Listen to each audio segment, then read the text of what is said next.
Bloggos, POW!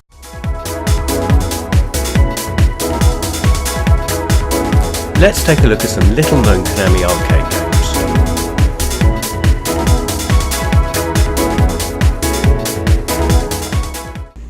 So, here we've got Hyper Crash. There we go. 1987 by Konami. Let's get this started. So this I would believe is really a Konami sort of answer to oh shit, things like Road Blasters. I would say it's that racing game without the obvious time limit. Usually fuel's the time limit. You get more fuel by jumping on red cars. For the time, it's sort of graphically limited, considering 87, what, Sega done Outrun the year before, so probably reason being is this was converted, was probably a chip conversion for Konami GT, I would have thought. And look, I'm out of credits, or out of fuel already.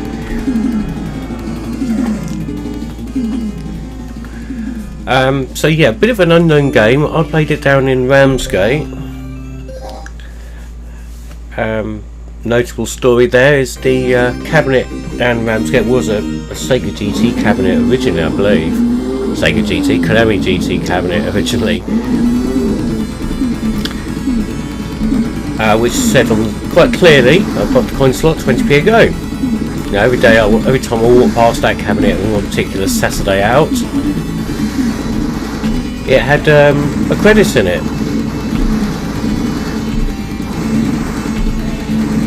It happened about 3 or 4 times that afternoon. It wasn't on free play because when I spent the credit it was gone and I wasn't able to continue.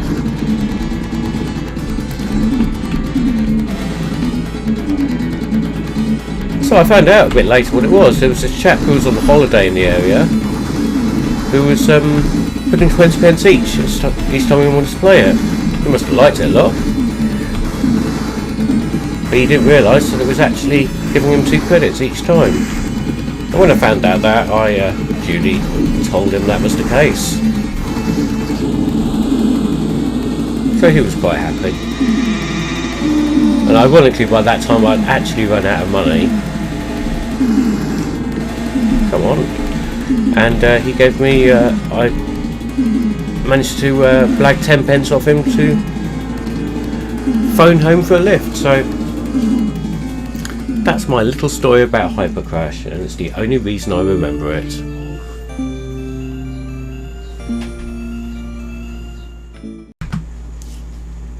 Right, next up, Finalizer, going back a couple of years to 1985. So let's get that in.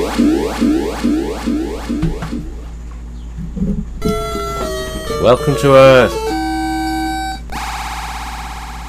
Thank you. Where do we land? Cuba. So, fairly sort of standard scroll, upward scrolly sort of affair. Strange thing is, you're flying over Cuba here.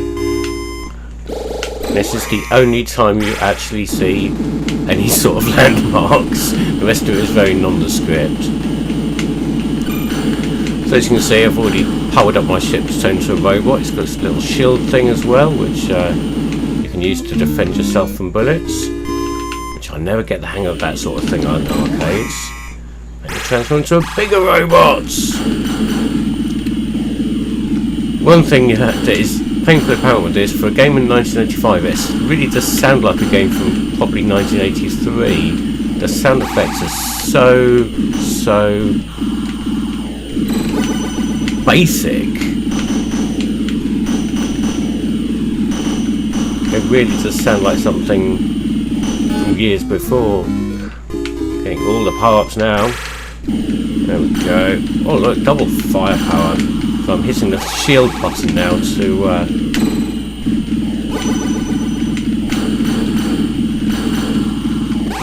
dual-wield guns. See that, dual wielding before it was cool. Take note, Master Chief. It's getting pretty hectic now.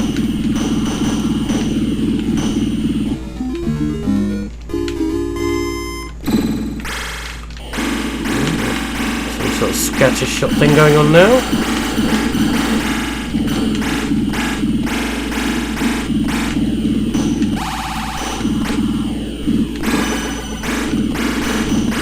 I managed to pick up or not. Oh, and one hit and I'm back down to a pea shooter. Oh dear. It's not going to go well from here on in, is it? And now they're sending big ass robots after me. Oh god, it's all going to go wrong now. So yeah, this is another of those sort of unknown games. Again, one of the benefits of being so close to a lot of arcades back in the 80s meant you saw a lot of more unusual and obscure things like this, which other people may not have seen. Doesn't mean it was good, but interesting. There were better vertically scrolling shoot 'em ups available at the time, but you know, it's an interesting curio nonetheless. Right, moving along to Gaiapolis. I think I've said that right.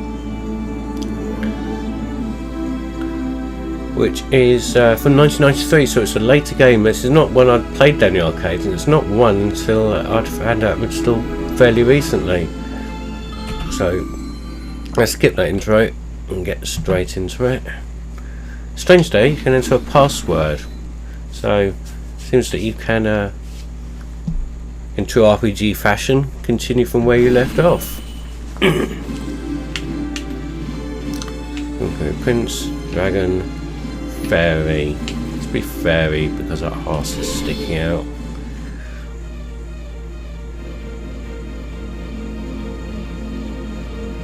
So far, it's like reminds me of a Super Nintendo game. It's like the sort of Mode 7-ish sort of scrolling in the music. It sounds very Super Nintendo-y. So what we've got here is a vertically scrolling fighting game with RPG bits. And I thought he was dead.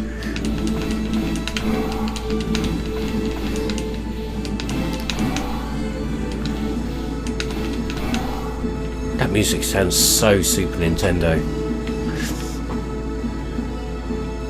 So yes, it is a scrolling beat 'em up really. Trying to think what it reminds me of. It'll come to me. Arcus Odyssey on the Mega Drive a bit, I suppose. Well, it's got some nice graphics, some nice sound. And I suppose I do have a magic attack to use in a second as well.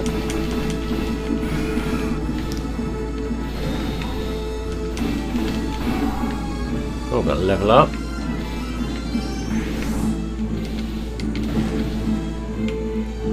Oh, onto a boat. Ooh.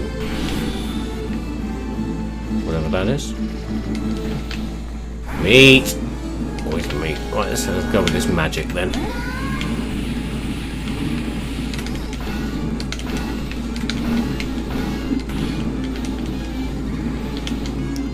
We've only got one magic.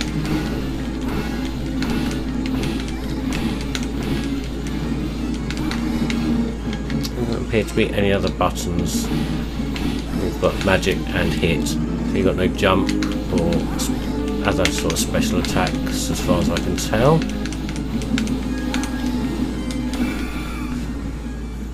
Was that the first stage over and done with? You beat the boss. I did indeed. So this is a pretty good game. It's 2 players, so it's something that could be fun to play with other people. Avalon,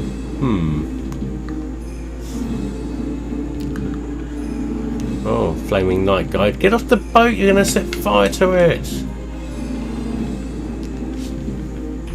Yeah, skip that. Oh, and then we're going over there to this place. Armadillo! Armadillos! Crunchy on the outside, soft in the inside. Armadillos! Armoured armadillos! That's fantastic. Or dragon. Oh, I think I wanted the armadillo back actually. That's interesting. So you've got like a familiar system. And if you do press another button, the familiar does something. That's pretty interesting. So I wasn't sort of expecting that.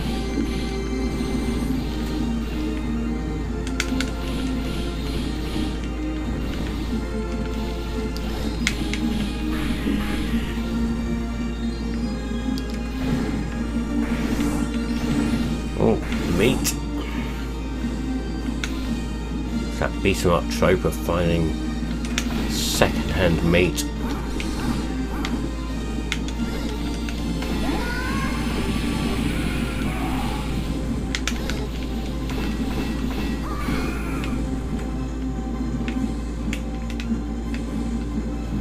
Oh shit, there's a tank. Wasn't expecting that.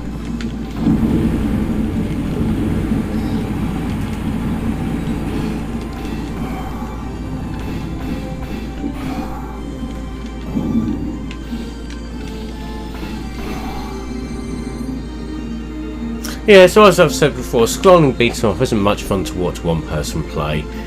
So I'm not going to stick around. I don't think it's going to throw much in the way of extra surprises at me.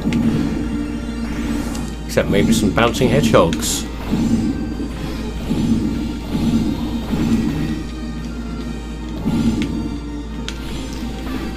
But yeah, good game. Grab a friend, load it up. Yeah, I think you'll have fun with this. Right, so lastly, I want to play Hot Chase, which in a world where Chase HQ is starting to dominate arcades, Konami thought we'll have a piece of that. We did WEC Le Mans, Wet Le Mans, whatever you want to call it, and thought, well, we can do a Chase HQ style game. So the idea is to get to each checkpoint before your car explodes. So it's a checkpoint time limit like you'd expect.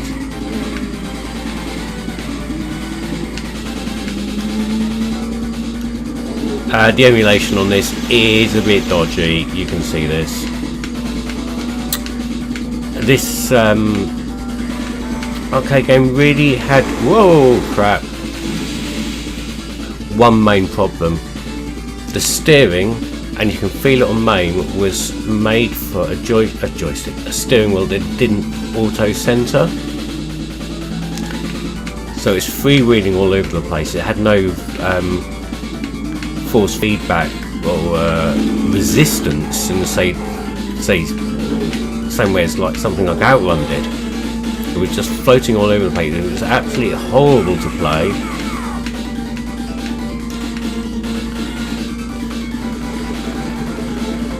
And you can feel it here in playing it on main.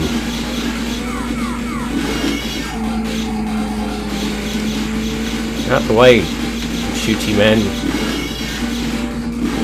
You can still just about play it, but it feels dreadful. And it's a shame, because I think if that wasn't so much of a problem, it would be a really good fun game. As it stands, it's just... it can borderline unplayable.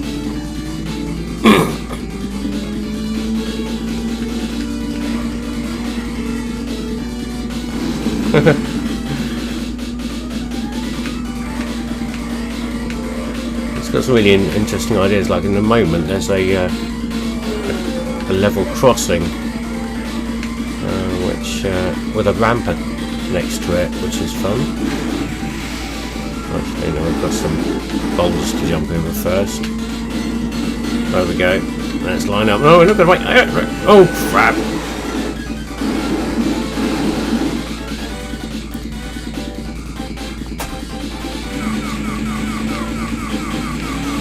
Yeah, it's a shame though. It's I think if it wasn't for the really awkward controls, I'd really enjoy this.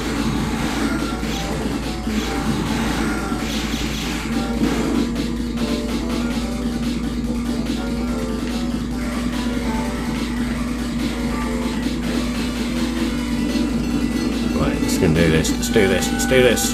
No! What? What? And because being so sensitive, I think I was knocked off course there by, I don't know, a pebble or a butterfly landing on the car. You know, it's hard to say. I'm not going to make the first checkpoint at this rate, am I? Definitely not now.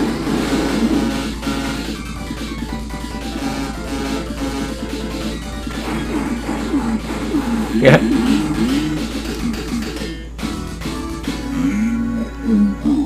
Game over indeed. But it's got really nice presentation as well, really nice graphics, you know, a great Konami soundtrack, but it's just not basically playable. Huh. Here, subscribe or naff off.